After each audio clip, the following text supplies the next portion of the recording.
Qué bueno estar con ustedes otra vez. Vamos a orar y después leemos la Biblia. Dios Padre, te damos gracias porque tú eres bueno, tú eres grande, tú eres poderoso. Todo lo que hemos cantado de ti y cuánto más. Y ahora Dios, al abrir tu palabra, te pedimos que nos hables a través de tu palabra, que guíe nuestra mente. En tu nombre oramos. Amén. Ok, hoy hablamos un poco de las noticias. ¿Qué año ha sido? Y todavía nos falta 3 meses. En este año hemos tenido todo lo normal de... um, Hoy en la mañana dije que qué año tan divertido y todos se rieron, pero no porque el año fue divertido, sino por la ironía de llamar divertido a este año. Nosotros hemos tenido un año lleno, ¿no? Todo lo normal, tenemos que comer, vivir bajo techo y encima tuvimos el virus, tuvimos los grandes tumultos en las ciudades, los relajos, tuvimos las elecciones que ahora en este país que ya va a haber en menos de un mes, mucho, ¿va? Y 3 meses más que nos falta de este año, a ver qué más ocurre, qué más pasa. Hoy quiero hablar de todo eso y más, quiero hablar de la política, quiero hablar en la iglesia y veo su cara, veo el temor que sienten, las risas, las sonrisas. Nunca lo hemos hecho, ¿ah? Primera vez que hemos hablado de la política desde el púlpito en esta iglesia, nunca lo hemos hecho. Y ha sido a propósito que no he hablado de la política. No es por cobarde, como tal vez se imagina, no es por cobarde. Tal vez cuando dije vamos a hablar por fin de la política, tal vez te emocionaste, tal vez dijiste por fin, ya es tiempo, ya vas a decir a los demás lo que deben creer, o tal vez en vez de emocionarte, tal vez te preocupaste un poco. ¿Por qué? Tal vez sentiste cierta tensión. ¿Por qué sentiste? Tal vez sentiste, no. Regresa a 1 de Juan, no te preocupes, la próxima semana. Tal vez sentiste tensión, preocupación. Vamos a hablar de la política. Felipe, no te metas ahí. No sabes lo que te espera. Tensión. Tal vez sentís porque tienes temor de que yo ofenda a alguien, no a ti, a otros. Tal vez porque tú sabes que no importa la opinión que yo ofrezca, no importa lo que yo diga de la política, alguien no va a estar de acuerdo, alguien se va a ofender. Tal vez si sientes esa tensión de va a hablar de política, porque todos están bien sensibles y tienen opiniones muy fuertes y todos se ofenden fácilmente, pelean por eso, sentimos tensión porque sabemos que alguien podría dejar la iglesia, alguien que hoy está, tal vez el próximo domingo no llega. Si yo digo algo, tú sabes que si yo digo algo de la opinión incorrecta, entre comillas, que alguien podría ya no regresar por estar ofendido. Tal vez sentiste un poco de tensión porque no sabes si al hablar de la política, si yo voy a caer del lado correcto, otra vez, entre comillas, correcto. El lado correcto sería tu lado, lo que tú crees, tu lado. O si yo caería por el otro lado, si yo tendría opiniones opuestas a las tuyas y ya tendrías que dejar de ser mi amigo, ¿no? Porque ahora, si no pensamos igual en esa sociedad, en ese tiempo, significa enemistad, significa menosprecio. ¿Qué tal si te dijera que no voy a hablar ni a favor de un lado ni del otro? No te voy a decir para quién votar, no te voy a decir de qué partido soy, no te voy a decir cómo debemos resolver los asuntos del país como si yo supiera. Y no es porque no tengo opiniones fuertes, las tengo, pero hoy no voy a usar la Biblia para demostrar que un lado o el otro es más correcto que el otro. Ahora, a decir que no voy a dar una opinión fuerte de la política, tal vez sientes otra cosa. En vez de tensión, tal vez algunos sienten aliviados. Qué bueno, no lo voy a tener que evitar después de eso, no voy a tener que odiarlo después de esto. Otros tal vez sienten decepcionados porque voy a dejar pasar la oportunidad de abrir la Biblia y demostrar porque tu punto de vista política viene de la palabra de Dios y convencer a los demás. Tantas emociones que la política nos evoca, nos hace sentir. Hay tantas emociones que nos sentimos cuando pensamos en la política, en lo que creemos. ¿Qué has sentido tú en este año? ¿Cuáles han sido las emociones que tú has sentido al pasar por la pandemia, al encender las noticias y ver los diferentes eventos de este año, a pensar en las elecciones que vienen y tal vez si pasa esto, si el otro, aquí o allá? Nos preocupamos, ¿no? A veces pensando en el futuro, ¿qué tal si gana este partido, el otro, esto? ¿Qué tal si esto o el otro pasa? Nos preocupamos, nos frustramos, esa es otra emoción que sentimos, nos frustramos con los del otro lado, y entre comillas siempre, porque yo estoy hablando de los dos lados, pero uno se frustra, tú te frustras con los que no creen lo que tú crees, y tú lo ves y pensamos que, ¿cómo pueden estar tan equivocados? Nos obsesionamos. Y tal vez tú no, pero muchos, y si tú no eres así, te felicito, pero muchos nos obsesionamos con las noticias, con lo último que está pasando, siempre viendo más y más. Creemos fuertemente y luchamos por nuestro lado, deseamos fuertemente que lo nuestro supere. Y si tú dices, yo no soy así, me vale, no, que pase lo que pase, mi vida sigue igual, lo que está bien. Pero has visto a gente así, ¿no? Ha visto a personas bien envueltas en la política, en las noticias, en lo que está pasando. ¿Por qué sentimos así? ¿Por qué hay tantas personas que tan fuertemente sienten lo que creen y se obsesionan con lo que está pasando? ¿Por qué? Porque es la razón, porque eso es grande e importante. Eso es grande e importante, lo sabemos. No importa tu lado, todos sabemos que lo que pasa, y no importa qué creemos, si tú crees de un lado o del otro, todos piensan que nuestra vida va a ser afectada por las cosas que están pasando, por las personas que entrarán o saldrán del poder, por nuestra libertad y nuestros derechos, la salud. Sentimos, de cierta forma, que el futuro depende de lo que está pasando y de lo que va a pasar durante el próximo mes. Sentimos los dos lados. Y en esa semana, la semana que acaba de pasar, yo escuché personas de los dos lados decir lo mismo, que esas son las elecciones más importantes de nuestra vida. Ahora, puede ser que sí, puede ser que no, pero lo creemos y sentimos lo importante que es, lo grande que es.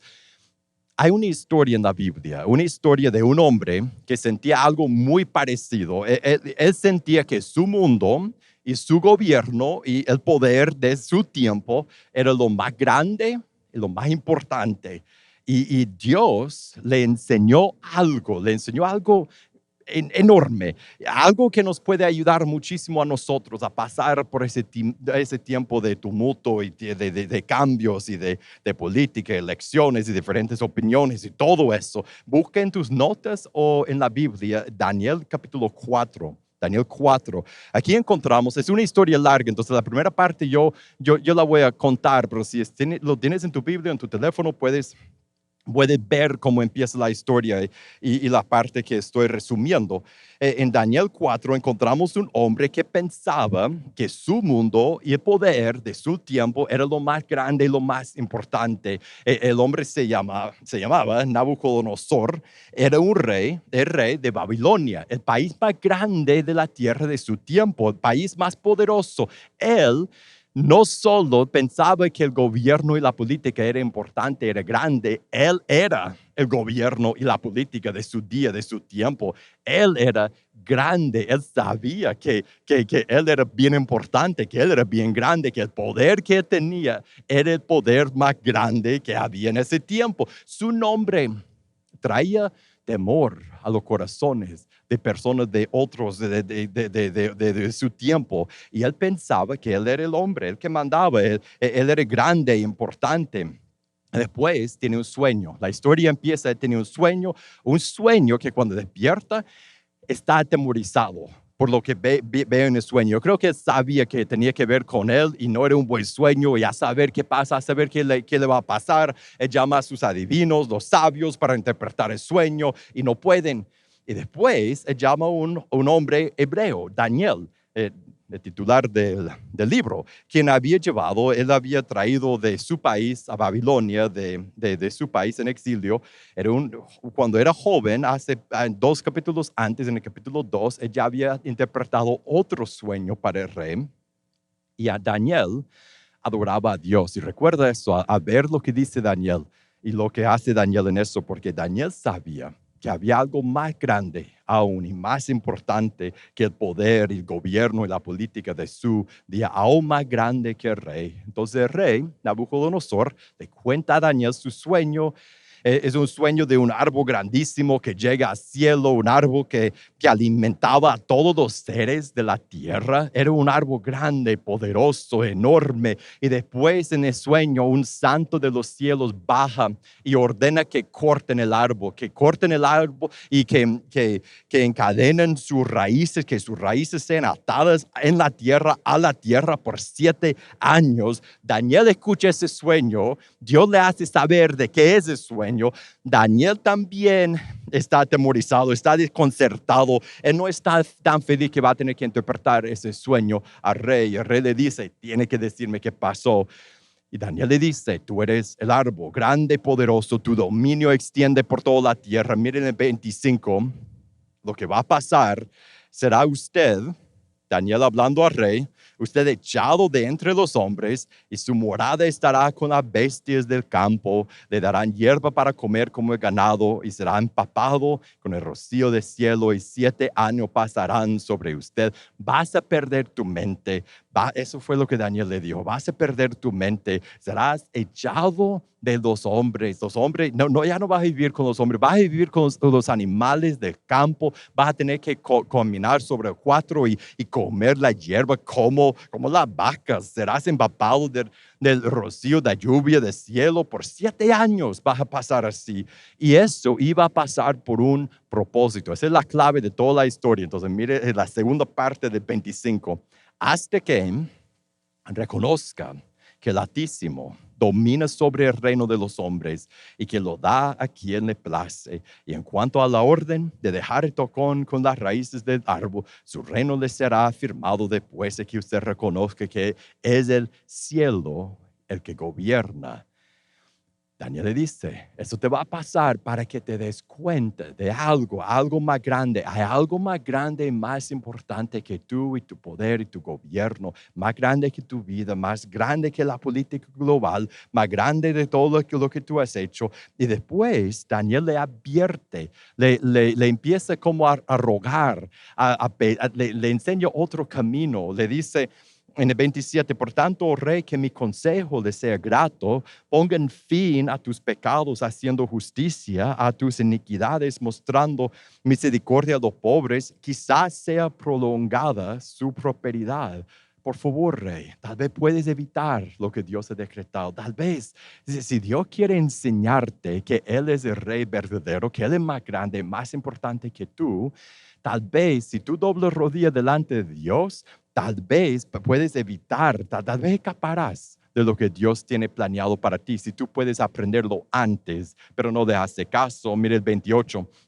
Todo eso le sucedió al rey Nabucodonosor 12 meses después, paseándose por la azotea del Palacio Real de Babilonia. El rey reflexionó y dijo, ¿no es esta la gran Babilonia que yo he edificado como residencia real con la fuerza de mi poder y para gloria de mi majestad? En vez de doblar rodillas delante de Dios y humillarse delante del soberano, él hizo lo opuesto, se hizo más orgulloso. Aún estaba la palabra en la boca del rey, 31, cuando una voz vino del cielo, rey Nabucodonosor, a ti se te declara, el reino te ha sido quitado, serás echado de entre los hombres. Me imagino que en ese momento el rey empezó a recordar lo que había soñado hace 2 meses, las mismas palabras. Tu morada estará con la bestia de campo, te darán hierba para comer como a ganado, y 7 años pasarán sobre ti hasta que reconozcas que el Altísimo domina sobre el reino de los hombres y que lo da a quien le place. En aquel mismo instante se cumplió la palabra acerca de Nabucodonosor. Fue echado de entre los hombres, comía hierba como el ganado, su cuerpo se empapó con el rocío del cielo hasta que su cabello crecieron como la pluma de las águilas y las uñas como las de las aves. Dios le tuvo que enseñar algo más grande, aún más importante que ti, que tu reino, que tu política, que tu día, más grande lo que está pasando en tu vida, en tu mundo. Y después lo aprende. 7 años pasa, en el 34, pero al final de los días, yo, Nabucodonosor, alcé mis ojos al cielo, recobré mi vista, bendije al Altísimo y alabé y glorifiqué al que vive para siempre, porque su dominio es un dominio eterno. Su reino permanece de generación en generación. Todos los habitantes de la tierra son considerados como nada, mas Él actúa conforme a su voluntad en el ejército del cielo y entre los habitantes de la tierra. Nadie puede detener su mano ni decirle qué has hecho. Él llegó a entender, vio lo que era la realidad de su vida y su mundo y cuál era la realidad verdadera, la realidad más grande. ¿Qué vio Nabucodonosor? ¿Qué vio? ¿Qué le enseñó Dios? Es la idea grande para nosotros, que no importa qué está pasando en nuestro mundo, hay una realidad más grande y más importante. Una realidad más grande y más importante que su mundo, su política, su poder. Para nosotros, una realidad más grande, más importante que las elecciones, que el estado de nuestro país o el mundo, de lo que está pasando. Eso es importante, pero hay algo muchísimo más importante. Ahora, nunca te daría cuenta de eso por ver las noticias, que hay algo más importante, porque siempre hay más, más emergencias, más escándalos, más cosas grandes, a diario, cosas enormes, lo más importante. Pero hay algo más grande y más importante aún, más duradero. ¿Cuál es esa realidad que vio Nabucodonosor? Que hay un mundo espiritual que nos rodea. Dios, que entró en su sueño, la voz del cielo, Dios que mandó a un mensajero para no solo advertirle, sino también para cortar el árbol. Hay un mundo espiritual, seres espirituales que nos rodean, muchos más poderosos que nosotros, ángeles y demonios, Satanás y sobre todo Dios. Nosotros vivimos en un mundo espiritual. Mire, escucha bien, si te metes a pelear por la política y en Facebook nuestra batalla no es con lo que podemos ver. Eso es Efesios 6. Eso veremos después en el grupo de comunidad en esta semana. Nuestra batalla es en el mundo espiritual, lo que es eterno, es grande. Los seres son enormes. Y en ese mundo espiritual, lo que Nabucodonosor tuvo que aprender, en ese mundo espiritual hay un rey eterno, Dios. Es el rey que gobierna. Dios es el rey verdadero. Dios controla todo. Nabucodonosor pensaba que él controlaba el mundo. Nosotros pensamos que los eventos de nuestros días determinarán el futuro, que los hombres y las mujeres que tienen control y poder van a determinar los resultados de nuestra vida. Y eso no es cierto. Dios controla todo. Dios pone y quita hasta los reyes y los gobernadores terrenales. Mira, 2 capítulos antes, en Daniel 2, verso 21, cuando él iba a interpretar el primer sueño para el rey, mira lo que él dice, solo un pedacito. Y él, hablando de Dios, él es quien cambia los tiempos y las edades. Mira eso, quita reyes y pone reyes. ¿Quién? Dios. Da sabiduría a los sabios, conocimiento a los entendidos. Sabemos que eso hace Dios, porque ¿quién quitó a Nabucodonosor de donde estaba? Dios.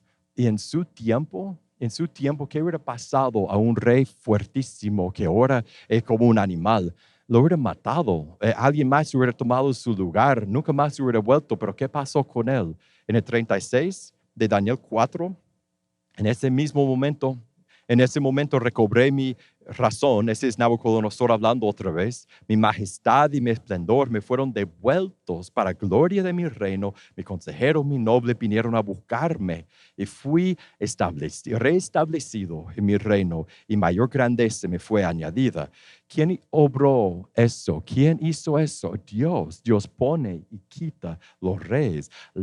Escucha bien, las elecciones en ese tiempo no determinarán quiénes gobiernan, sino Dios. Dios pone y quita a los gobernantes. Y otra cosa que es cierto en esa gran realidad, que es más importante que de lo que pasa en nuestro mundo, los cambios verdaderos, las soluciones reales ocurren, miren, a nivel de corazón individual por el Evangelio. Últimamente no es por pasar la ley correctas, ni es por tener a, entre comillas, nuestra gente en el poder, que la gente va a cambiar y que el mundo se convertirá en un lugar perfecto. Los cambios vienen. Mira la transformación que Dios obró en Nabucodonosor. ¿Cómo fue transformado él? Miren el verso 2 del capítulo 4, cuando él empezó a escribir lo que había pasado. Miren cómo él empieza a describir quién es Dios. Me ha parecido bien declarar las señales y maravillas que ha hecho conmigo el Dios Altísimo. Y después parece que fuera un salmo de rey David, una alabanza a Dios. Cuán grandes son sus señales y cuán poderosas sus maravillas. Su reino es un reino eterno, su dominio de generación en generación. Después salta al final cuando él está contando al final de la historia. Ahora yo, Nabucodonosor, alabo, ensalzo, glorifico al Rey del cielo, porque sus obras son todas verdaderas y justos sus caminos. Él puede humillar a los que caminan con soberbia. Ese es un rey pagano, un rey malo, y ahora mire, transformado de alguien que no reconocía a Dios, aun cuando Dios le habló y le dijo lo que iba a pasar, ni le hizo caso, a ser un adorador verdadero de Dios. Ese es el cambio verdadero. Personas reconciliadas con su Creador, dejando su rebeldía. Y por eso yo creo que por eso que en el Nuevo Testamento vemos que los cristianos del primer siglo no se metían en la política. No, su lucha, su vida no era la política, era el Evangelio. Ellos no peleaban por la política, ellos no se preocupaban por lo que vemos en el Nuevo Testamento, no se preocupaban demasiado por las circunstancias de su día, porque ellos sabían que había algo más grande, más importante, el Evangelio y el destino eterno de todos. Entonces, ¿qué aprendemos de esa historia? Más grande que nuestras vidas, más grande de todo lo que está pasando alrededor y todo lo que va a pasar. Hay algo más grande y más importante. Vivimos en el mundo espiritual y hay un rey que gobierna y es nuestro Padre Dios. Y si eso es cierto, ¿qué debemos hacer nosotros? ¿Cuál es la aplicación? Bueno, si no eres cristiano, miren, eso es bien importante. Debes entrar en esta realidad verdadera. Debes entrar en lo que es lo más grande y lo más importante. Y como rogó Daniel al rey Nabucodonosor, yo te ruego, debes entregarse al rey del universo antes de que sea, mire, muy tarde y te caiga la ira del rey, como pasó a Nabucodonosor. Debes, mire, rendirte a Jesús y decidir seguirle. En esta comunidad, cuando tú llegas a ese momento, dices, tengo que hacer eso, tengo que rendirme al Rey. Te puedes arrepentir y bautizar, así aceptándolo como tu Señor y Salvador.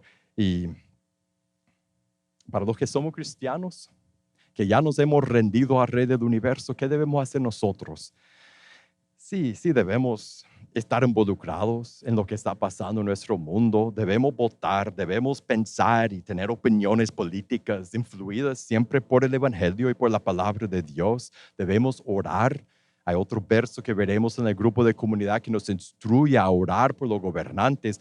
Debemos pedir a Dios que intervenga en los asuntos del día. Pero más que todo, ¿sabe qué debemos hacer? Debemos recordar siempre lo que Nabucodonosor tuvo que reconocer, lo que él tuvo que aprender, lo que nosotros ya sabemos y creemos, es lo que nosotros debemos hacer. Debemos reconocer y recordar, luchar. Yo digo luchar por recordar, porque encendemos la tele y ya se nos olvidó otra vez. Vemos las noticias, se nos olvida que hay algo más grande e importante que eso. Empezamos a pensar en lo que va a pasar en el mundo y lo que está pasando y se nos olvida. Lo que debemos hacer es recordar siempre que hay algo grande e importante. Hay un rey que gobierna. Cuando estamos abrumados, cuando estamos preocupados, cuando estamos enojados y desesperados, debemos decir, no. Algo más grande que todo eso, más grande y más importante. Dios es el rey y el reina, Él controla todo. Él va a poner y quitar los gobernantes que Él quiere. Yo puedo confiar en Él, no importa qué pasa alrededor de mí. Lo que realmente importa es el cambio en los corazones de las personas que me rodean, que ellos conozcan a Dios y que entren en el Evangelio. Cuando nosotros tomamos un momento, cuando estamos preocupados por lo que está pasando en el mundo y obsesionados con las noticias, y ojalá que gane mi lado y mi gente, cuando paramos y empezamos a pensar y recordar en eso, en la realidad grande, Dios nos puede llenar con paz y con fe y con confianza, con tranquilidad, con valor y con amor. Hay un amor para los que están, entre comillas, al otro lado. Eso es lo que debemos hacer, es luchar por recordar eso. Y ahora vamos a terminar por tomar la comunión, la Santa Cena. Y hay algo más que pasa en la política para nosotros. Nosotros en la política buscamos un salvador, buscamos a alguien, un hombre o una mujer que arregle todo, que nos rescate de la locura del mundo, que ponga todo en su lugar. ¿Sabe qué recordamos cuando tomamos la comunión juntos? Cuando tomamos la Santa Cena, cuando recordamos la muerte de Jesús, recordamos que ya tenemos un Salvador, quien nos rescata, quien nos da esperanza eterna. Nosotros no tenemos que poner nuestra esperanza y nuestra confianza en que el político correcto entre en poder. Ya tenemos un Salvador que nos ha rescatado y en ese momento recordamos su sacrificio en la cruz, recordamos que por Él nosotros podemos llegar a ser los hijos de Dios, reconocemos juntos. Declaramos que Él es nuestro Rey, que Dios lo levantó de la muerte con poder y Él es nuestra esperanza. Entonces juntos vamos a cantar a Jesús y vamos a agradecer y glorificar a nuestro Rey, Dios Padre. Damos gracias porque tú eres bueno. Gracias por recordarnos hoy de la gran realidad que es más grande, más importante que todo lo que está pasando en nuestro mundo, más grande que la política, más grande que todos los conflictos. Y tú eres el Rey soberano. Y nosotros nos rendimos a ti. Gracias por Jesús y por la cruz. Gracias por darnos paz contigo, por aceptarnos en tu familia, por asegurar nuestra eternidad. En tu nombre oramos. Amén.